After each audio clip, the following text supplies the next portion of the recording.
Hey. Hello. Just checking my teeth. So I am parked outside my mother-in-law's house. I'm hiding from the children. Literally hiding. It's one of those days. My eyes are burning. I have the cutest cup of tea in the world. Look at this mug. I think it's hand painted. It's absolutely fabulous. I feel so calm in my mother-in-law's garden. She just keeps it so beautiful, and it always brings me back to when we lived here during the pandemic. I just felt so safe. I think I'll always feel most at home here. I didn't have, one house where I grew up. I moved around so much. And yeah, after my parents split up until I got with Thomas, I can't even count how many places I lived in. Whereas Thomas, he grew up in this house, and you can just really tell off him, he's not carrying around much trauma. I feel, I'm going to need to take the coat off for this. I want to have wee heart-to-heart, little Q&A, deep Q&A. I asked on my Instagram for questions, deep questions, and you did not disappoint. I was just reading through the comments there on the vlog I made about, what I eat in a day, my exercise and stuff, and a lot of people were commenting that they really miss vlogs, and I don't know, it just made me realise how disconnected I feel like I've become from my audience, like the family. Remember we used to be called that? Trying to run this as a business alongside raising 2 kids, I've just gotten really lost in, making sure everything's real professional, and, the sit-down topical videos do better in terms of views. Yes, like the algorithm pushes them out to more people, but it's the connection that has always kept me on here, and we've been missing that around these parts. So I just wanted to answer a load of questions and get real personal and maybe chat about some things that I don't usually talk about. But yeah, I drove us here. I'm doing all of our driving, our family driving. Like, Annie drives to the shops, Annie drives to the beach, Annie drives to restaurants, to family. I'm doing it. You know, I got my provisional license when I was pregnant with my daughter. Well, after she was born, I was so scared of driving because she hated the car. And she would scream bloody murder, and I would just break out in this rash. I was so anxious about driving with her in the car because I'd only just learned, and I'd brain fog while I was pregnant, and it didn't all fully go in. I remember I was driving one day and I was like, what are the rules about going around roundabouts again? So I just didn't drive for ages. And then I started back up a few months back. I did a load more lessons, and now I'm preparing to do my actual driving test to get my full license. In Ireland, you can have a provisional license and then drive with someone in the car with you once they have a full license. But yeah, I just so proud of myself driving. If you have put it off and you feel too old, please don't. I am almost 35, and if I can do it, you can do it. You can do it. The first question that's popping out is actually from a good friend of mine, Vicky, and I don't know why she loves deep questions. We had a night recently where she wrote out all these questions, and we had to each pick one out and then answer it while we were all drawing one another. It was so funny. Poor Sophie. Look at this picture and look how beautiful she is. And this was the drawing Vicky did of her. We were all dying laughing. Vicky is the one who always makes sure we're all meeting up regularly, and but she's great for a deep question. And she asked, if you saw someone in your exact position, what advice would you give? That is a good one. Actually, I'm going to need to open this door. I'm roasting. I don't know if you've been around here a long time or if you're new here, but I've basically gotten to that stage of life that I always dreamed about. I'm happily married. We'll go into marriage later though. But yeah, I'm happily married. I've got 2 beautiful, healthy children. I've got my own home, and I'm doing that up slowly, and I love my house. I have family and friends that I adore. I have a stable income. I have savings, and something I cannot stop thinking about is the fact that I will never be this age again. I'll never get this time back, And right now, if I actually dig deep and I think about, what do I want that I don't yet have, and it's something that I actually always wanted, that I didn't end up with, is a job where I'm working closely with people, real people in a room, connecting with people, helping them. I always wanted to be a teacher of some kind, like a lecturer or whatever. I literally daydream about, you know, learning how to become a massage therapist or a yoga instructor or a Wim Hof instructor. I don't know, but that's calling me to do something in a relaxed environment with people one-on-one, where I'm helping them with some aspect of wellness or health. And I daydream about it all the time. Then I have this other voice that's like, grow your social media profiles even more. Like, this job is amazing. The money is too good to quit this. But the loudest voice is telling me that I want to work with people and I want to write again. I want to write more. I've published 3 books and I haven't been writing because my plate has been too full. 95% of the time I am wiping children's hands, wiping children's bums, feeding children, taking children places. And if I was my own friend, I think I'd be like, listen to that voice, like, follow that intuition, that gut feeling. You know, you've done over a decade of this whole social media thing now. Time for a new chapter.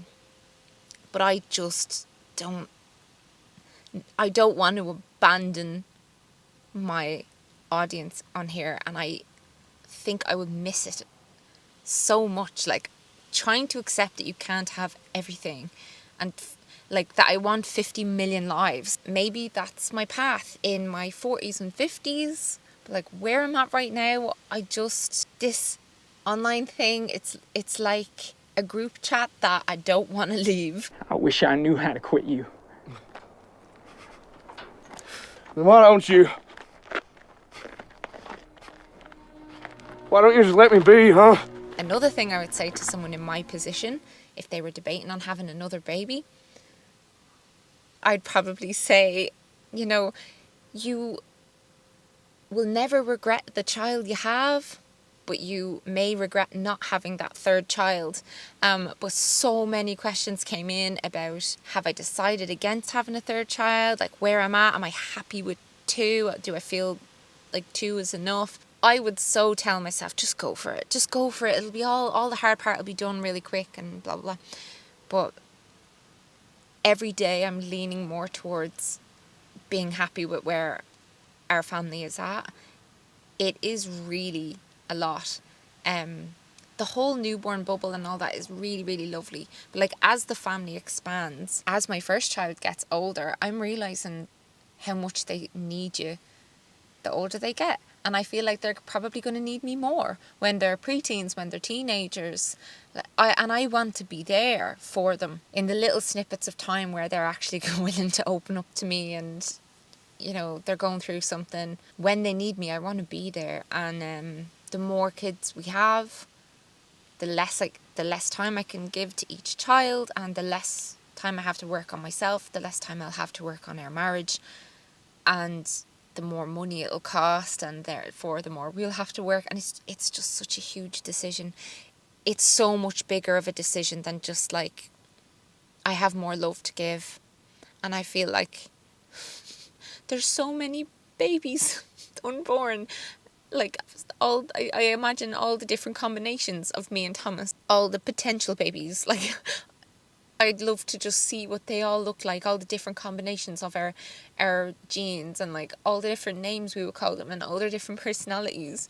And it's really, really hard to make a choice about it, because like, I know I don't have to decide this second, but at the same time, going on 35, like, I'd want to at least know, am I or am I not going to have another child, just so I can kind of relax about it, like, so I can plan for the next 5 years. I like to have a 5-year plan and a 10-year plan, just generally. And I know it doesn't always go exactly according to plan. Like, life always has surprises, but I just want to know, for me, do I need to mentally prepare to go through all of this again? All of the breastfeeding and the co-sleep and the sleep deprivation and the isolation that comes with those early months, because of the way I choose to parent, like breastfeeding around the clock and co-sleeping during the naps. And it's such a big decision to make. And even though I'm leaning more towards not having another, it's not like I'm accepting that more as time passes. If anything, as time passes, I'm feeling more doubt about it. But Thomas, I think, is finally kind of seeing that there could be benefits to just having the two of them. And like, also, we're both so aware that we hit on a goldmine with these kids. We have a boy and a girl. They're so different. They're so funny and stunning, and they're healthy, and we're just so lucky. And what if we tempt fate? And like, I don't know. I don't know. Like, not knowing is okay. I need to become more comfortable with just being like, And then also I went through all that stuff earlier this year with my health, my nervous system being all dysregulated, and the COVID, and my body just like completely crashing. And I imagine trying to experience that with a newborn and two other kids. Like, how does anyone do it? I like talking to older people about this. Like, an aunt of mine always regretted not having a third child. My therapist has 3 adult children, so I get a totally different perspective talking to her on therapy. I had no idea how much I've been walking around my life not letting myself feel my emotions. Like, I've always confused, I suppose, expressing emotion with sitting with and feeling an emotion. You know, all these wellness gurus would go on about how awful repressing or pushing down emotions is for your mental and physical health. And I'd always just think like, yeah, but if you're working or you're looking after kids, like, you can't just be walking around crying and shouting at people. And, you know, it's not always possible to actually feel your emotions as they come up. It's just, you know, it's not the way life is. But my therapist was like, shouting at someone or crying, that is expressing your emotions. It's not the same as feeling it like it's a visitor. She told me to think of my emotions as visitors in my body, and to not be trying to hide from them or keep them out. She was like, anytime you feel frustrated or full of rage in motherhood, yeah, you can talk about it to someone. Message me. I message my therapist. She's with Betterhelp. They're sponsoring this video. And I do that now. Sometimes I'm feeling something really intensely and I'll feel it in my body, you know? Like, I'll tell her where I'm feeling it. I'm feeling it in my chest, in my throat. When someone is grieving and they say their heart feels heavy, or they get butterflies, or they say they have a lump in their throat, they describe something as a kick in the gut, you know, you feel things in your body. A lot of us do not want to feel these things. We think, nope, that's too much, can't handle that, can't process that, gonna ignore it. And I think the way a lot of us were brought up is just feeling that only our positive emotions are okay and acceptable and safe, and we run for the hills from anything that feels uncomfortable, and it brings up so many physical symptoms, and then it makes us more anxious. Neck pain, back pain. Like, do any of you get this? Now, I do have issues in the discs in my neck from bad posture from breastfeeding.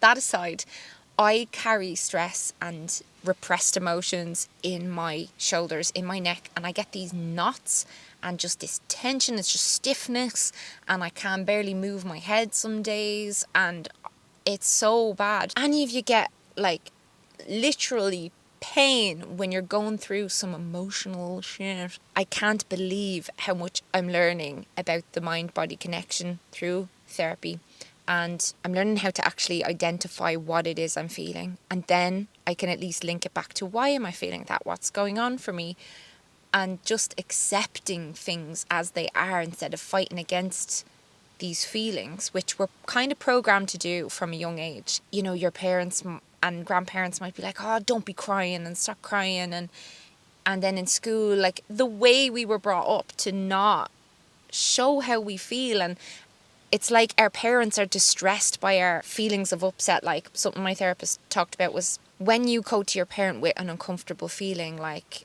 I remember for me it was, oh, the girls on the basketball team all met up and they didn't invite me, and they think I'm crap at basketball, and so now they have their own little gang. And I remember my mum wanting to help me, was like, you know, yeah, but this, that and the other, or just trying to, like, redirect onto something positive, which you think would like help and stuff. But sometimes when you're feeling something horrible like that, what you really need is for someone to just say, oh, that sucks. That's awful. That must feel really horrible.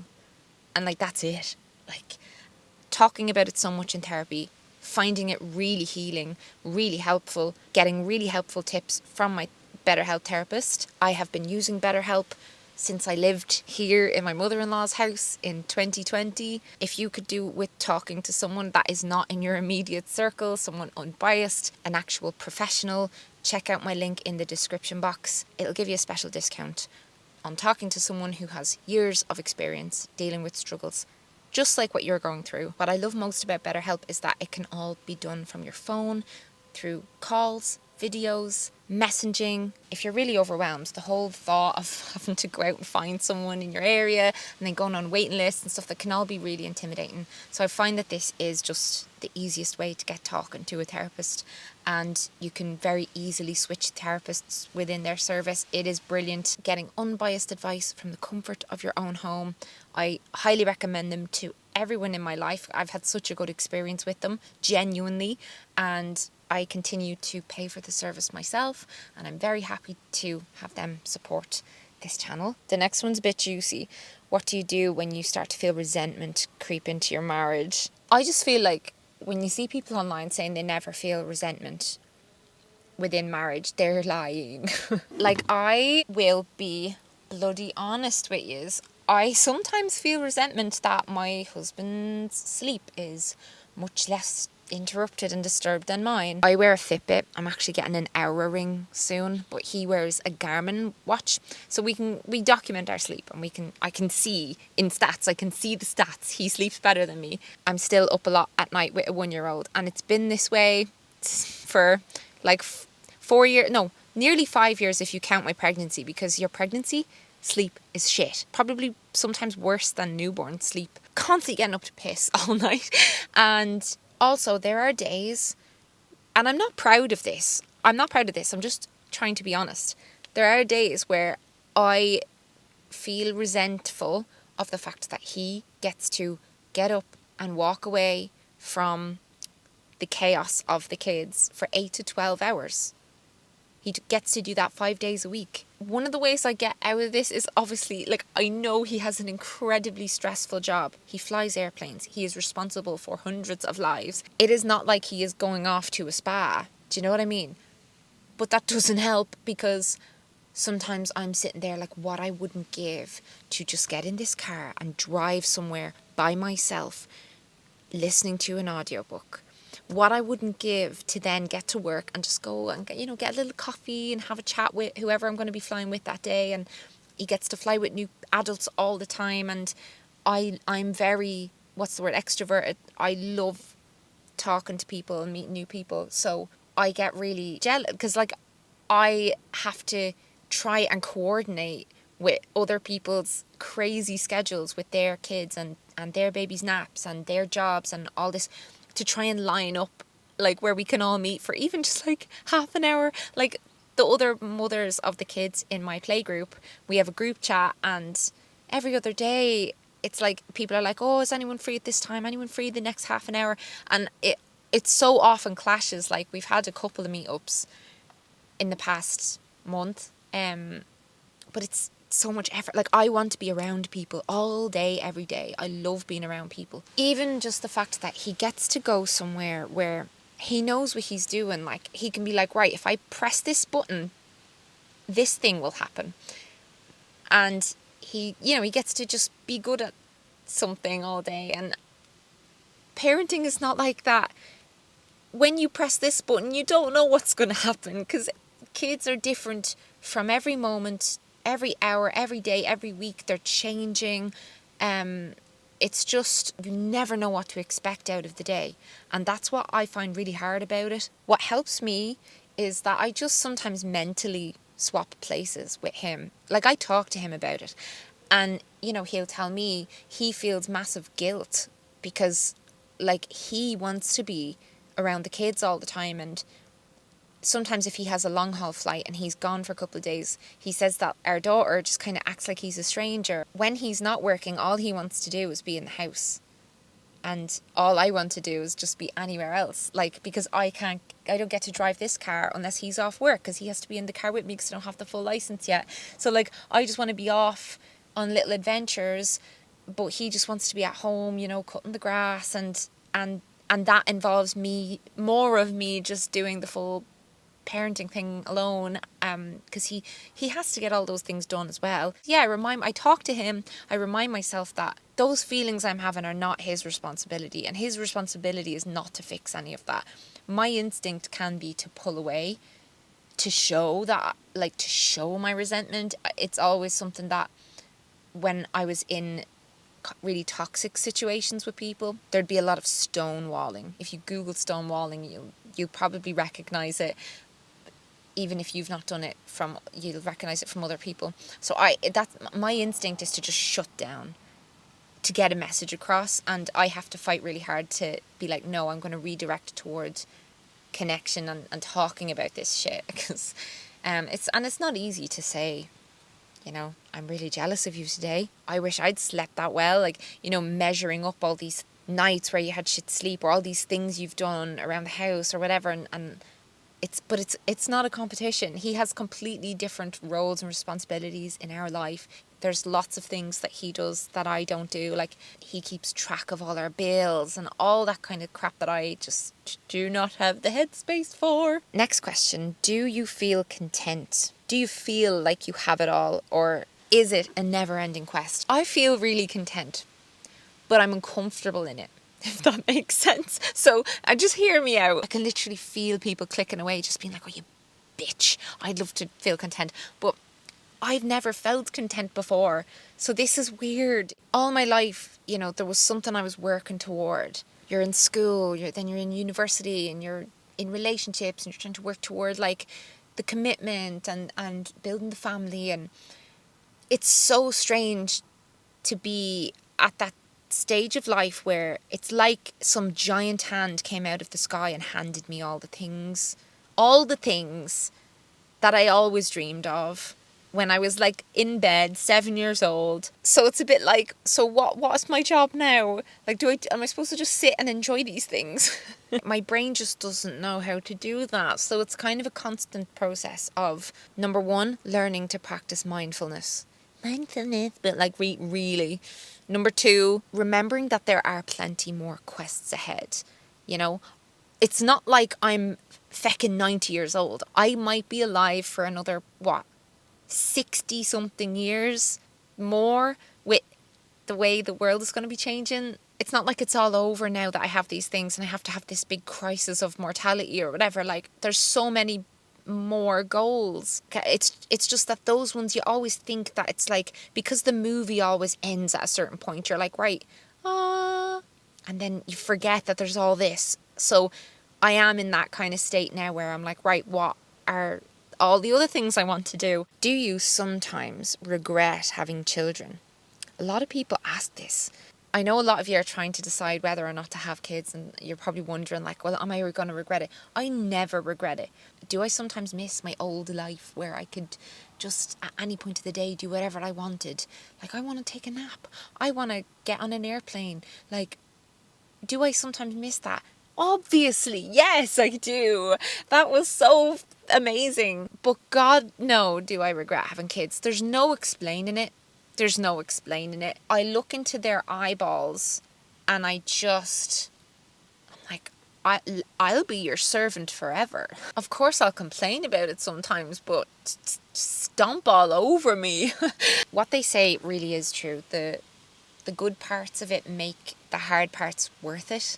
So this question made me a bit sad. Before motherhood and being in a relationship, what made life worth living? I never for a second felt like my life was not worth living before I had kids and before I was with Thomas. Immediately make a list of all of the things that you have done in life, that you do in life, that you could do in life, that have brought you joy or that would bring you joy. Life is just so incredible. Like, my life is much harder now than it was 5 years ago. So much harder. I have a lot of purpose, but I had purpose before. I just had different purpose. Like I found a lot more purpose through my job and through helping people online. I get so happy still when I think about it, like even back to like 2019, 2018 and just going around Ireland and all these little staycations and seeing all these things that people built a long time ago, and like from the smallest pleasures, like a little cup of tea, sitting outside in nature, that lovely feeling when you get into bed after a hard day's work, or just doing a bunch of gardening, or the emotions you feel when you listen to music and or watch a movie that makes you cry, being in a room full of people playing instruments and singing together and dancing together. Like, life is so amazing. Please don't think that your life's just going to be shit if you don't have children or you don't have a partner. I have those things, and I spend a lot of time daydreaming about all the parts of life I'm missing out on right now. I know that they're waiting for me.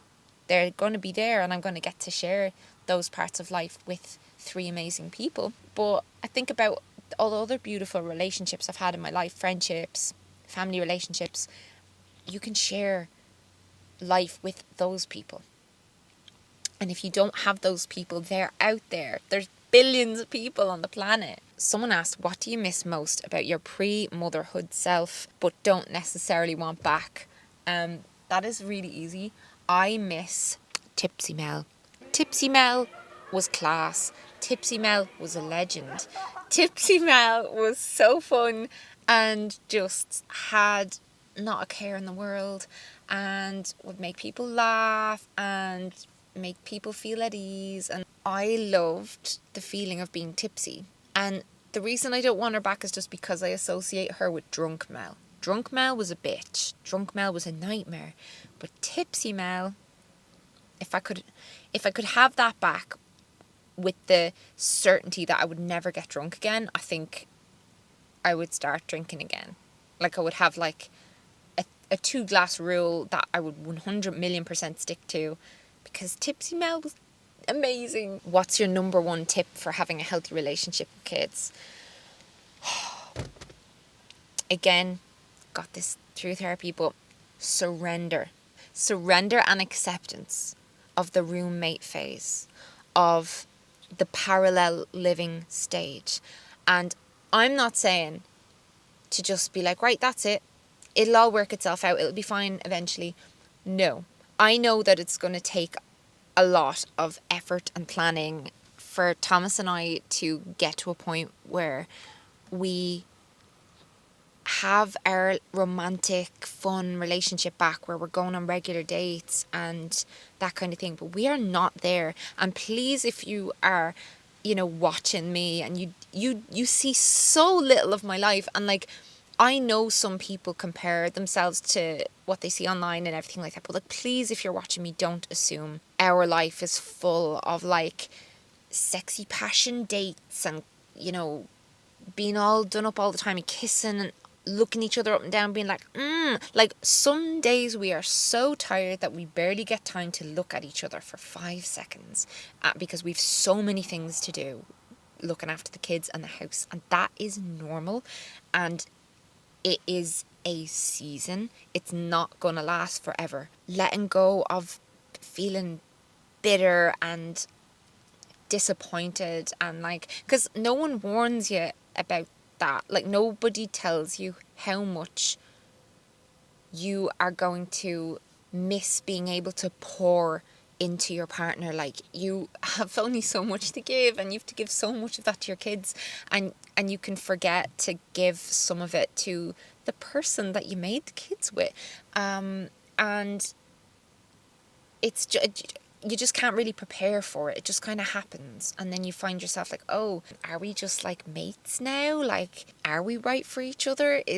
So many couples break up in the year after they have a baby because they assume that the big change means that they weren't right for each other all along, or whatever. But no, like, people just don't show it or talk about it. Like, you only see people at the odd get together, and obviously at the get together that's going to be their one time where they do get to get dressed up and be on a little date, and or someone else has the kids and so they're holding hands and they're, you know, we're like that. And other people probably would never look at us and think like, oh, they're obviously also in the roommate stage like we are. And I'd look at friends of mine and think like, oh, they have it all together and their relationship hasn't changed at all. And then you talk to them and they're like, actually, no, yeah, like we get to the end of the day and we are wiped. We are both lying down on the couch just watching a show together, and that is as much capacity as we have. Like that's as much as we have to give to the relationship right now. What helps us is like planning ahead, talking about when time does free up, and like even just like making plans. So one of the things we really want to do together is start a dance class, like go to a dance class together. We talk about different holidays we're going to go on, and we just say it to each other as well. Like sometimes we just, one of us will go up to the other and cuddle them and be like, look, I really miss you. I miss you so much. And we make jokes about it. Like we take the piss out of how unsexy things have become, and because if you don't laugh you'll cry sometimes. But like the love is still there. And anytime we actually get to be alone, you know, you feel it and then you remember it and you're like, I see people who seem to be able to wear all the hats at the same time. I cannot. I can't have mammy hat and creativity hat and learning how to drive hat and cleaning the house hat and cooking all the food hat and trying to fix my health hat and on top of sexy wife hat. It's just, and I know then there's people who are like, you need to prioritise that above everything else. Maybe they're right, but Thomas and I have chosen for the kids to be our number one priority. And there are people who believe that like if you make your relationship the number one priority, then the kids benefit from that. Perhaps that is true. Perhaps we are going to learn that soon and then change things up. But right now, everything, the way we're going about it seems to be working. I think maybe we'll lean more into that when our 1-year-old is a bit older, so we can easily leave the two of, because I'm still breastfeeding her, like when we can easily leave the two of them with grandparents and get much more time alone together. Like I think maybe then we'll lean more into like, look, once we're really happy, then they'll be happy. What do you do when everything feels so overwhelming? I climb into a boiling hot bath with Epsom salts and I play music and I practice deep breathing and I repeat the mantra, you are safe, you are loved, you are worthy. This one will give me nightmares. What do you imagine your children might experience in their lifetimes? There were a few questions along those lines, like what do you hope your children's future will look like and that kind of thing. And it's just, it's reminding me of a conversation I had with my driving instructor, because he was saying that self-driving cars are not that far away. And I was like, how far away are we talking? And he was like, well, in America, between 1 and 5 years, everyone will be in self-driving cars. And I was like, no way. And he owns a few driving schools. Like he knows this, he knows all about this stuff. And he's like, absolutely. Like they already exist. It's just around the corner. And, you know, my husband's a pilot and he said that single pilot airplanes are literally just around the corner. And obviously then they're bringing in AI, and I just, when I think about it, how much the world will change. At Thomas's graduation, when he was becoming a pilot, I remember there was a man, and he was around when like the first airplanes were like, so he was saying within Thomas's career, he will be considered a commercial astronaut, I believe is what he said. That's because they're saying that like long distance travel will become like something that happens like that. Like they'll be flying really, really high in the upper atmosphere at high speed. You know, we're talking going from London to New York in 30 minutes. Do you know when our grandparents would talk about life before television and, oh, back in our day, blah, blah, blah. We're going to be worse. We'll be talking about life before the internet to like the generations after Gen Alpha. And they'll be like, a videotape playing outside with sticks. I do kind of feel like it could go one of two ways, but my deepest feeling is that it will be a good future. You know, 3D printed organs, self-cleaning homes, and things that like monitor our health and can find cancer or heart attack long before it's a problem. I believe people will be in little pods going country to country and there'll be underwater travel systems. There's a van coming in, I don't know who it is.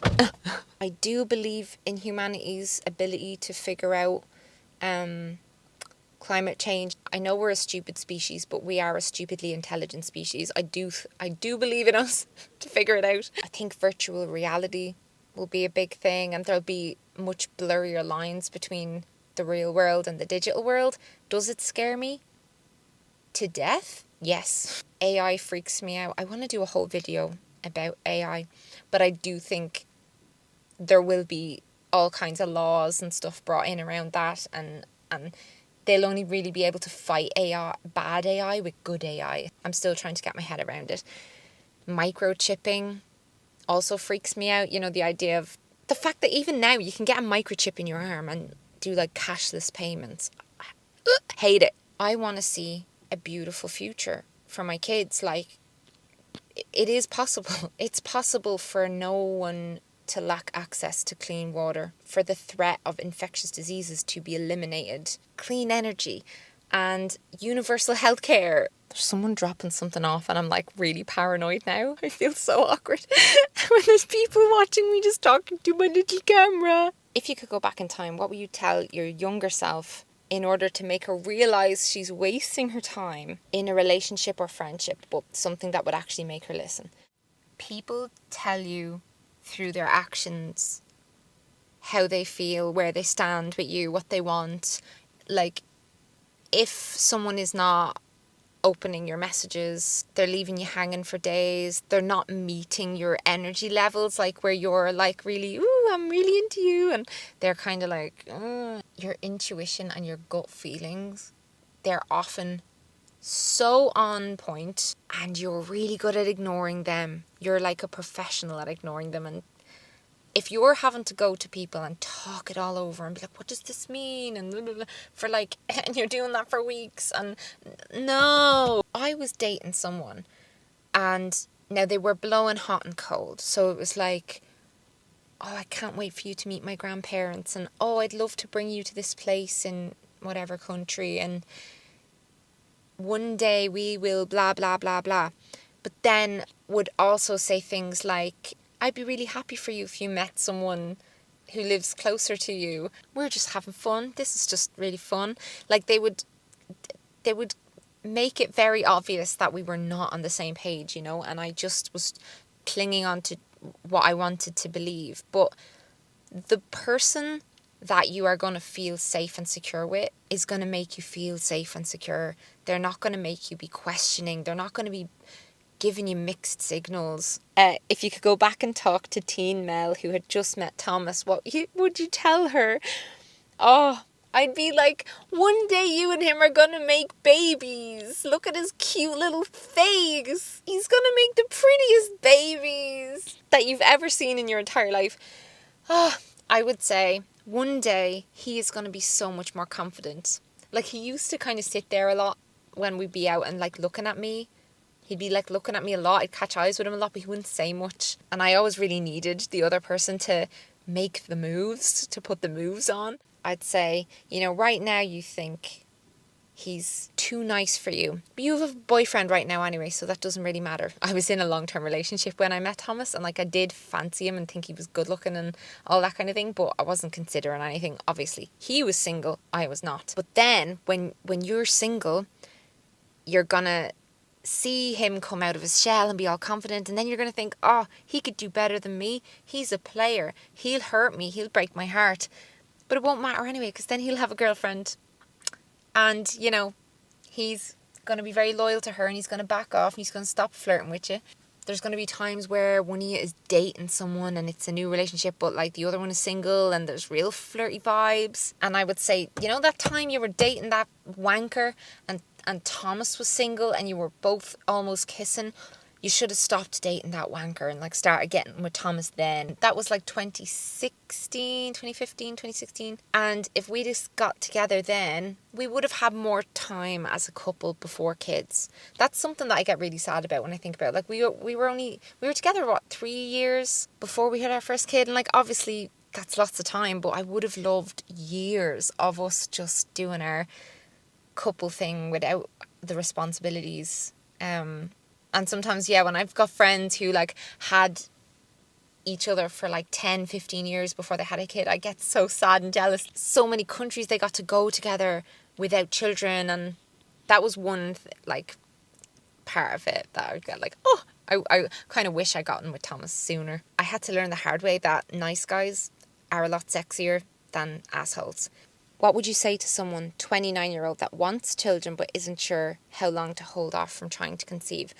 There was a million questions like that, and I am going to link this podcast in the description box. There's too much information in it for me to regurgitate any of it here, and I'll probably just get it wrong, but please watch this if you're in this situation and you're like at an age where you notice people are starting to have children and you really want kids but you don't know if you're ready. Just watch this. It's very thorough. It's not going to like send you into panic mode at all, but it's really important information. Like, knowledge is power with this kind of thing.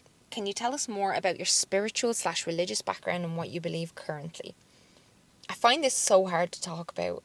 You know, I've taken mushrooms in my time, and I have experienced the fact that there is a dimension to life beyond what we experience on the sensory and physical levels. I believe everything is everything else. Everything is connected to everything else. I love this quote, right? We are not human beings having a spiritual experience. We are spiritual beings having a human experience. Wait, actually another one. I save all these quotes on my laptop. Rumi wrote this. Love some Rumi. Consciousness sleeps in minerals, dreams in plants, wakes up in animals, and becomes self-aware in humans. I feel like everything is everything else, and I don't like talking about spirituality because I sound like a gobshite, but I'm not religious. I love the church. I love the atmosphere in church. Because I do think religious people are on to something. You know, there's a lot in common between all of the religions. A lot of really beautiful things that are very good for us. And I just don't buy into the institution of it. I don't like a lot about it. Seems very much about controlling people, and I don't like the fact that a lot of, you know, within Catholicism, there's people who will kind of just be like, sure, in the next life, like that is where everything is going to be amazing. I'm like, sure, this is just a passing thing. And that brings some people comfort, but I'm like, let's all be there for each other now when we all need each other. Like, blah. I don't know. I'm very much, I love having conversations with religious people about religion. When they're respectful and not like shoving, just you believe what I believe.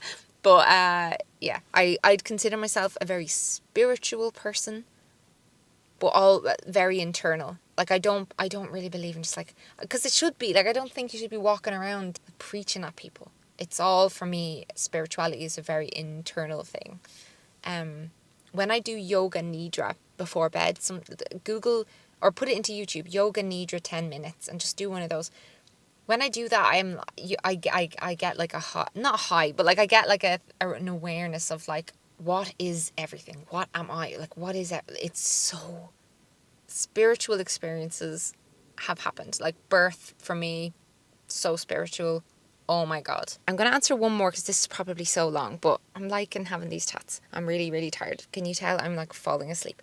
Do you have anyone toxic in your life, professional or personal? And if so, why? I hate this, calling people toxic. Like, I don't believe that there is a such thing as a toxic person. A toxic relationship, yes. People bringing out toxic traits in one another, yes. But a toxic person, fuck that. Yes, some people are sociopaths. Some people are narcissists or whatever. But more often than not, when someone is labelled as a toxic person, they're just really depressed. They're really struggling. Stay away from those negative people.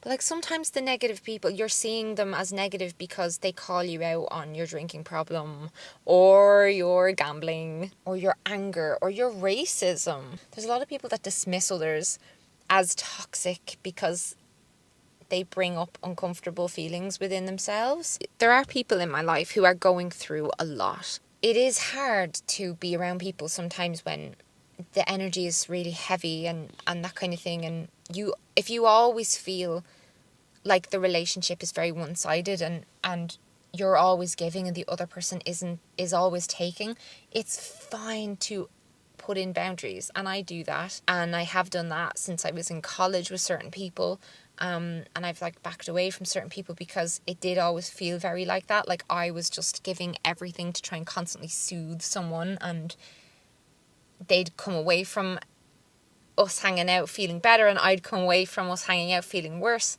But there's a balance. Like, if you love somebody, I just don't agree with the whole like snip snip, like fuck you forever. Modeling good healthy habits and good mental health habits and that kind of thing is the best thing you can do, and you know, showing how you put in boundaries for yourself. How do we feel about the phrase toxic person? Okay, we're going to wrap it up there. I have been out here for a very long time. My tea is gone and there's a cold bit down the bottom. I want to get a fresh cup. But this was lovely. Please show love if you love these kind of videos. It was great reading all the comments on the last one, and I do think I'm going to set up a Patreon where I can have more of a off-the-cuff relationship with people, where it's just less about let's come up with a big video subject and do loads of research and have lots of editing going on. Like, I do feel a lot of the time that for content to perform super well, a lot of time has to go into it, and sometimes what you want is stuff that is just like connection, and it's not about the fancy editing and all that kind of thing. Maybe I'll just keep a blend of both. I do think a Patreon is going to be really nice, and I'm talking to my friend Hannah Witten about setting up a Patreon, and that will be much more personal motherhood stuff, like more of the nitty gritty, and a film club. That's kind of where I'm thinking of, like, what I wanted to start as anyway.